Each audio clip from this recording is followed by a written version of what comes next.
Okay देखो 9.3 में क्या बोल रहे हैं, an object is placed at 10 centimetre, भाई 10 सेंटीमीटर पे रखा हुआ है। Second case 5 centimetre in front of, फिर से कॉनकेव मिरर, क्यों वहीं पे सारी इमेजेस है ना, उसमें तो दो ही डायग्राम है। Okay so in front of the concave mirror of radius of curvature 15 centimetre. देखो तुम्हें सब कुछ ही गिवन है, देखो यहाँ पर डायग्राम गिवन नहीं है तो हमें बनाना पड़ेगा, डायग्राम बनाना पड़ेगा। ओके सो देखो क्या क्या गिवन है। सबसे पहले तो कॉनकेव मिरर गिवन है, तो पहले कॉनकेव मिरर बना दो। ओके तो बना दिया हमने से। चीटिंग कर रहे हैं, क्या सिर्फ गुमराह कर रहे हैं बच्चों को, क्यों? डायग्राम नहीं बनाया ना। सी और से ये एफ और ये है मेरा pole p. Okay so concave mirror बना दिया हमने। एफ हमारा 7.5 सेंटीमीटर। हाँ तो क्या क्या गिवन है, object is placed at 10 centimetre, मतलब यू गिवन है तुम्हें।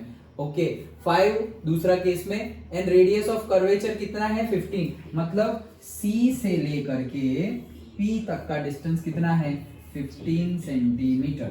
और find the position of the, और ये 15 है तो ये आधा हो जाएगा 7.5 centimetre. Okay so find the position, nature and magnification of the image. सिर्फ इतने पे से ही तुम बोल सकते हो, कैलकुलेट करने की जरूरत ही नहीं है। ओके सबसे पहले ऑब्जेक्ट को कहां रखा 10 सेंटीमीटर, कहां से, पोल से, तो पोल से 10 सेंटीमीटर, तो ये तो था 7.5। ओके तो सी और एफ के बीच में तुम्हारा ऑब्जेक्ट आ गया। If object is between c and f, yes, तो ऑब्जेक्ट सी पर होता तो इमेज भी सी पर होती। ऑब्जेक्ट सी और एफ के बीच में है तो इमेज भी कहां है, सी और बियॉन्ड दी सी। ओके तो बियॉन्ड दी सी यहां पर इमेज बन जाएगी। अगेन कौन सी, रियल एंड इन्वर्टेड बनेगी और बड़ी साइज की बनेगी। ओके तो रियल एंड इन्वर्टेड और ये बड़ी साइज की इमेज बन गई। और दैट्स इट। तो क्या पूछा था, फाइंड द पोजीशन, तो हम बोल देंगे बियॉन्ड सी। एग्जैक्ट पोजीशन तो अभी हम बताएंगे कैलकुलेट करके, बियॉन्ड सी। नेचर कैसा है, तो नेचर है उसका real and inverted. And magnification कैसा है, तो वो बढ़ जाएगी, वो भी हम वैल्यू तो अभी बताएंगे, लेकिन एनलार्ज्ड, वो मैग्निफिकेशन हमारा साइज कैसा होगा, एनलार्ज होगा। तो ये हम सिर्फ जो गिवन है उसके बेस पे ही, तो ये फिगर बनाओ, एक रे डायग्राम। दूसरा 5 सेंटीमीटर वाला, वो दूसरा बनाना पड़ेगा। तो 5 सेंटीमीटर में देखो एफ से आगे चला जाएगा, अब एफ से आगे चला गया तो क्या होगा सेकंड केस में, वर्चुअल बनेगी beyond the mirror. Correct, okay done. तो वो कैसी बनेगी, बड़ी या छोटी, बड़ी बनेगी। करेक्ट, ओके हाँ चलो सो डिस्कस कर लेते हैं जो भी गिवन है उसके बेस पे। सबसे पहले हमें यू, अभी ये रब कर दिया लेकिन ड्रॉ करना है हाँ तुम्हें। हाँ तो यू गिवन है हमें क्या 10 सेंटीमीटर। फिर रेडियस ऑफ कर्वेचर भी मुझे गिवन है r is equals to 15 centimetre. Okay तो f हो जाएगा मेरा 7.5 सेंटीमीटर। नाउ सबसे पहले हम मिरर फॉर्मूला लगाए, सो से 1/f is equals to 1/u plus 1/v। तुम्हें ढूंढना है v। ओके तो कोई लोग तो है ना इसका जो फॉर्मूला होता है वो भी रट्टा मार लेते हैं, दैट इज चॉइस, अभी उसमें मैं कोई कमेंट नहीं करूंगा। f माइनस 1 ये वाला फॉर्मूला कौन सा, u minus f is equal upon uf, therefore v is equals to uf upon u minus f। ये तो 1/v था ना, तो कोई लोग ये फॉर्मूला भी मार लेते हैं, याद रट्टा मार लेते हैं, वो तो चॉइस है, क्यों ज्यादा कुछ दिमाग में क्यों डालना है, इजी तो है, फॉर्मूला में वैल्यू पुट करो। लेकिन अगेन क्या, sign convention. Okay so u क्या आएगा माइनस में, क्योंकि पोल से लेफ्ट हैंड साइड में है। रेडियस भी क्या आएगा माइनस में, फोकस माइनस में, यस तो सब कुछ माइनस में, यस। तो चलो ये तो पता ही है हमें, इमेज भी क्या होगी माइनस में, यस। तो v भी क्या मिलने वाला है, आंसर माइनस में। अगर माइनस में ना आए मतलब हमने कोई गड़बड़ी की है। ओके चलो तो 1/f is equals to 1/u plus 1/v। तो f की वैल्यू देखो माइनस में ले ली 7.5, u की वैल्यू माइनस में ले ली -10।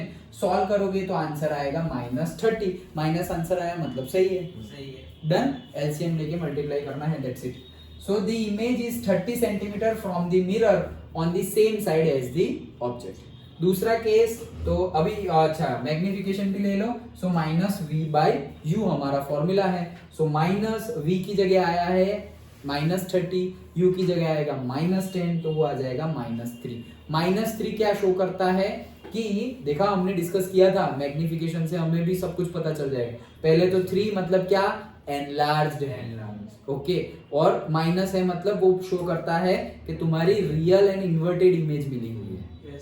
ओके क्योंकि रियल एंड इन्वर्टेड होगी तो कब होगी? इस साइड होगी ना, लेफ्ट हैंड साइड में, तो इसीलिए तो नेगेटिव है.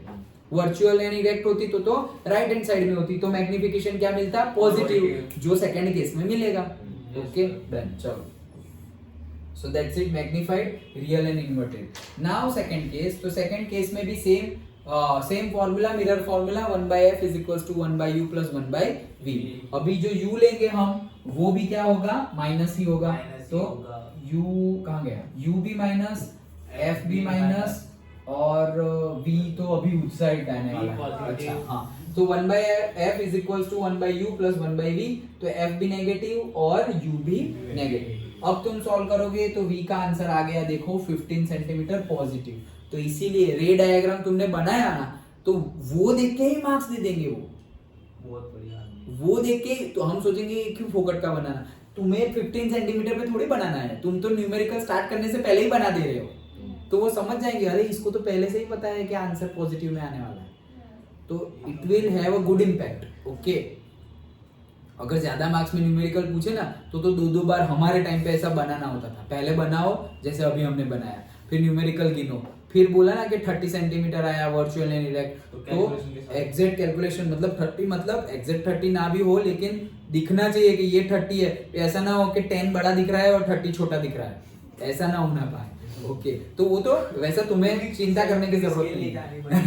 वो तुम्हें रफ ही बनाना है. Rough in the sense dimension के वाइज नहीं, सिर्फ दिखा देना है कि ये 30 है ये 10 है. 50 सेंटीमीटर आया तो फिर आप तो मतलब पूरा स्क्रीन भर देते होगे. लेकिन देंगे नहीं ना, ऐसे देंगे नहीं ना. अच्छा चलो सो ये v मिल गया. अब वापस मैग्निफिकेशन -v/u, तो उसका आंसर आया देखो पॉजिटिव. पहले तो 3 आया मतलब एनलार्ज्ड, एंड पॉजिटिव आया मतलब मैग्निफिकेशन पॉजिटिव आया मतलब क्या? वर्चुअल एंड इरेक्ट इमेज मिलेगी. Okay so that's it. Simple numerical था ये. तो हम जो 10th में कर रहे थे वैसा ही है, जो 10th में न्यूमेरिकल कर रहे थे वैसा ही.